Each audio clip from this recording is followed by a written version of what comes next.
Hello friends, இன்றைக்கி நம்ம என்ன பார்க்க போகிறோன்னா சோயா 65 எப்படி பண்ணுறதுன்னு பார்க்கலாம். சோயா 65 செய்கிறதுக்கு ஒரு பாத்திரத்தில் 1 லிட்டர் தண்ணி சேர்த்துட்டு நல்லா சூடு பண்ணி எடுத்துக்கலாம். இப்போ தண்ணி நல்லா சூடாயிடுச்சு, கொதிக்க போகுது. இந்த ஸ்டேஜில் சோயாபீன்ஸை சேர்த்து 10 நிமிஷம் ஊற வச்சுட்டு அதுக்கப்புறமா நம்ம இந்த தண்ணியை ஃபில்ட்ரு பண்ணிக்கலாம். ஃபில்ட்ரு பண்ணிவிட்டு நார்மல் தண்ணி ஊற்றி பிழிஞ்சு நம்ம அது ஒரு பாத்திரத்துக்கு மாற்றிக்கலாம். இப்போ எல்லா சோயாபீன்ஸையும் பிழிஞ்சு எடுத்தாச்சு. இதுக்கு மசாலாலாம் சேர்த்து நம்ம பிரட்டிக்கலாம்.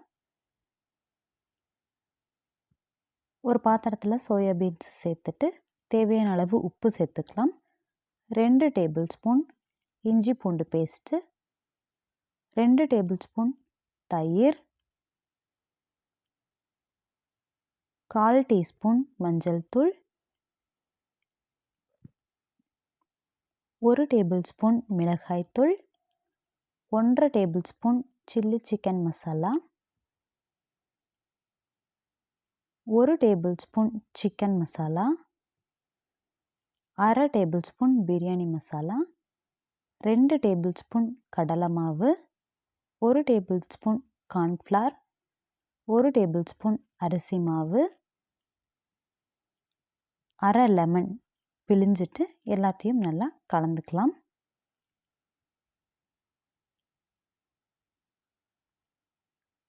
தண்ணி சேர்க்காம கலந்து எடுத்துக்கோங்க. ரொம்ப ட்ரையாக இருந்தால் மட்டும் தண்ணி சேர்த்துக்கோங்க. சோயாபீன்ஸ்லேயே தண்ணி நிறைய இருக்கும், பார்த்துட்டு சேர்த்துக்கோங்க. இப்போ இதை 15 நிமிஷத்துக்கு ஊற வச்சுட்டு அதுக்கப்புறமா பொரிச்சு எடுத்துக்கலாம். இப்போ 15 நிமிஷம் ஊறினதுக்கப்புறம் எடுத்துகிட்டு வந்தாச்சு. இதில் ஒரு கைப்பிடி கொத்தமல்லி சேர்த்து கலந்துக்கலாம். கொத்தமல்லி சேர்த்து பொரிக்கும்போது நல்ல வாசனையாக இருக்கும். இப்போ இதை நல்லா கலந்தாச்சு. பொரிக்கிறதுக்கு கடாயில் ஆயில் சேர்த்து நல்லா சூடு பண்ணிக்கலாம். ஆயில் நல்லா சூடானதுக்கப்புறமா நம்ம ஊற வச்ச சோயாபீன்ஸை சேர்த்து பொரிச்சு எடுத்துக்கலாம்.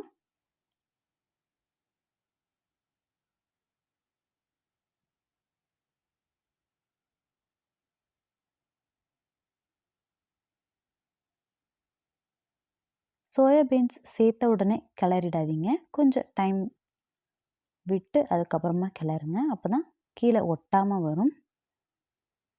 சோயாபீன்ஸ் நல்லா வெந்ததுக்கப்புறமா நம்ம வேற ஒரு தட்டுக்கு இதை மாற்றிக்கலாம்.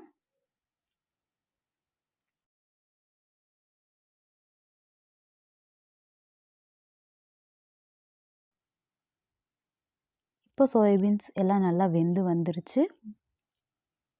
இதை ஒரு தட்டுக்கு நம்ம மாற்றிக்கலாம்.